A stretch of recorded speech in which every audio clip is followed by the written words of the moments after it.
We hope you stay fresh in your practice and your writing and when you're playing live. Oh wait, this is your part. You do it. I like it. I was loving it. You should wrap it up because you go straight from your bit into the ending. It makes sense. What do you reckon? I actually agree. So if you're comfortable to read that. Okay. I just wasn't ready for it. I was like, oh, this is not Did you like, what Sheck wrote. This is what Matt wrote. Did I write this last night? Oh my God. Welcome to part 1 of the Bass Masterclass. I'm Matt and this is Will. Hey. And in part 1, we're going to talk about staying fresh. I'll start off by talking about staying fresh in your practice and in your writing. And Will is going to talk about staying fresh in playing live. Practice, to me, should be a delightful discipline in that it's a joy as well as balanced with a responsibility.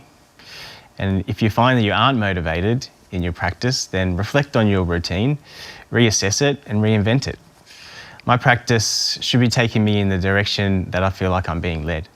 And I've learnt that finding my joy in practice can be found when I understand where it's taking me, why I'm doing it, what I'm preparing for, and who I'm doing it for. Lately, I've found that practicing with a metronome isn't too inspiring, so what I did is I've created an 808 beat loop, and I'll practice along with that to work on my feel, my phrasing, and also playing around the beats. I'll give you an example of that.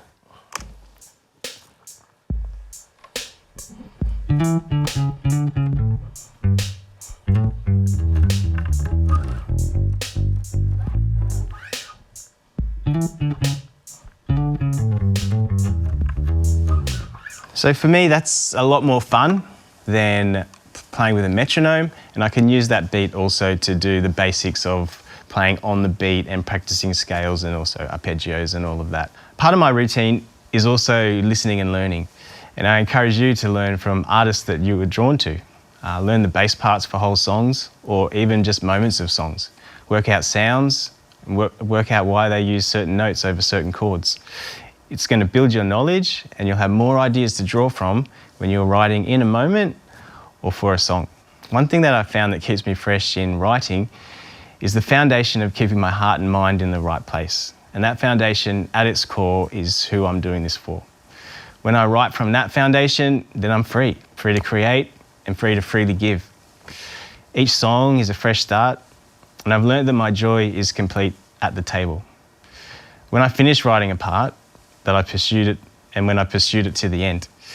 The table is actually a real place for me. It's where I write and work on my songs, at my table. But it's also a metaphor, and that can be from wherever you finish, whenever you finish creating something. I write at my table, and it's the place when I have time that I go to. But after that, the idea can go anywhere. It's really like dust in the wind. It doesn't matter what happens next. The part can get changed when it's recording, when I'm recording it. It can get changed after the recording, but it doesn't matter because my joy has been complete at the table. When my part changes after the table, it's usually so it can harmonise better with other layers. Psalm 133, how wonderful and pleasant it is when brothers live together in harmony. For harmony is as precious as anointing oil that's poured over Aaron's head and ran down his beard and onto the border of his robe. Harmony is as refreshing as the dew from Mount Hermon that falls on the mountains of Zion. And there the Lord has pronounced his blessing, even life forevermore. So a song is made up of harmonies, and sometimes a part needs to get changed to harmonise better with other layers. And maybe since finishing my part, a new part has been added that wasn't there before. And maybe my part works better now by tweaking it from someone else's suggestion, so now it works better harmonically in the whole piece. And where there's unity and we all have the same goal in mind, there's harmony. So there's harmony in the harmony of the song.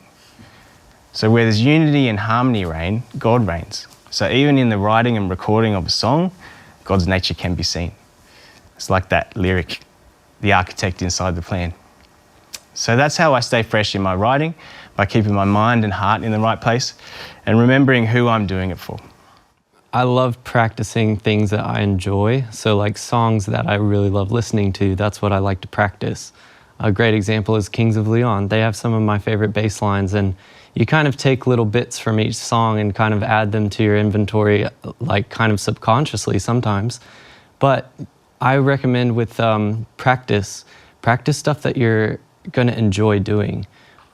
Yes, scales are really important, but if you're doing scales for 10 hours a day, are you really loving it? And so I really recommend doing something that you love and practicing stuff that gets you excited to play music. In the live setting for us here at Hillsong, music is changing and worship is changing every day. There's new stuff that we're adding, and adapting to what the moment needs is really important. So in a live situation, we might have a worship leader call a different section that we weren't really ready for. And having to be ready and adjust what you're playing is super important. Playing more than just the part is another tip that I think is really important if the moment calls for it. Learning the part, when you sit down and learn a song, learning the part is really important. I feel like that's the foundation of the song. But if a moment calls for something extra, what are you going to do? This is kind of like going to 11 if you're already at 10.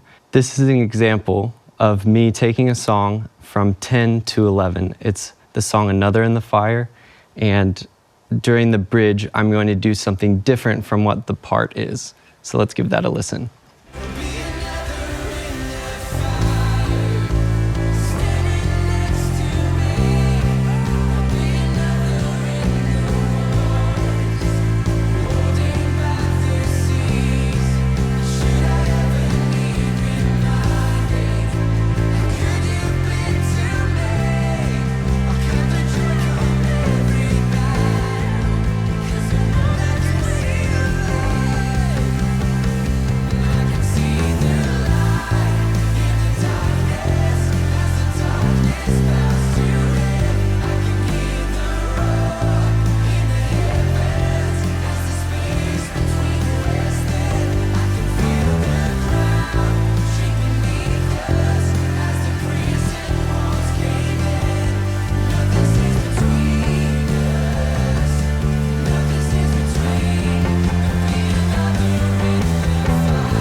That is an example of taking it from 10 to 11 by adding a little thing, not being too busy. Thanks for listening to part 1 of the Bass Masterclass. We hope you stay fresh in your practice, your writing, and when you're playing live. Have clarity in your next step and an understanding of what's next for you and where you're going with your skills. And continue to develop your voice, which is what we'll discuss further in part 2. Mic drop. Perfect. Nailed it.